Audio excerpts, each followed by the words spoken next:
Après le crash de 2 hélicoptères de l'aviation, l'école légère de l'armée de terre du Canet de Mort dans le Var, une école qui est en deuil, des drapeaux sont en berne après que 5 militaires aient trouvé la mort, dont 3 instructeurs expérimentés.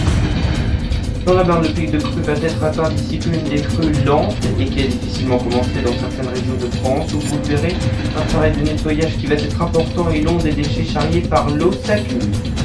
Hier soir, Tariq Ramadan, islamologue, a été mis en examen et incarcéré après que 2 femmes étaient accusées de violence volontaire et de viol. Enfin, nous montrons à bord de la réplique de l'Hermione qui a hissé les voiles pour un voyage en mer Méditerranée jusqu'au Maroc. Nous retraçons l'histoire mythique de la frégate, de la Fayette aux côtés de passionnés.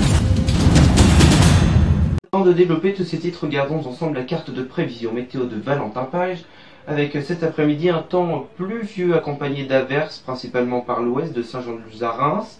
Les températures seront variées, on atteindra difficilement les 9 degrés de maximum pour Bayonne.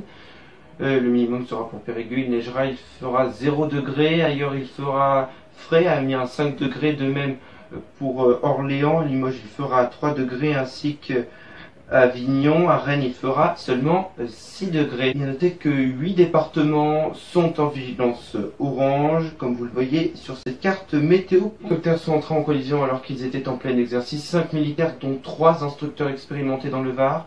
Les enquêteurs continuent de tenter de percer ce mystère. Des drapeaux sont en berne. Une émotion de deuil sur le terrain. Voilà une démarche de bon sens et qui pourtant va vous coûter cher désormais selon la Cour de cassation lorsque vous serez au téléphone, moteur coupé ou non, et que vous serez garé autre part que sur une place de parking. Les amendes s'appliqueront et vous allez le voir dans certaines villes de France, les automobilistes nous font part de leur mécontentement. Est-ce une manifestation historique qui se joue à Ajaccio en Corse? Plusieurs milliers de personnes manifestent à l'appel des nationalistes corses pour faire pression à Emmanuel Macron à la veille de son arrivée. Je vous propose d'écouter Gilles Simeoni, qui est le chef du parti autonomiste corse. Voilà.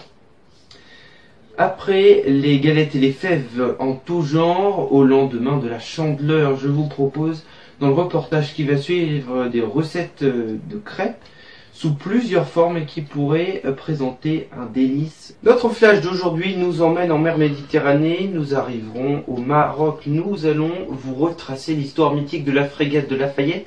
Je parle bien sûr de l'Hermione qui avait échoué en 1778. Voici l'histoire que nous racontent des passionnés à bord de celui-ci. Reportage. C'est ainsi que se termine ce journal. On se retrouve ce soir à 20h.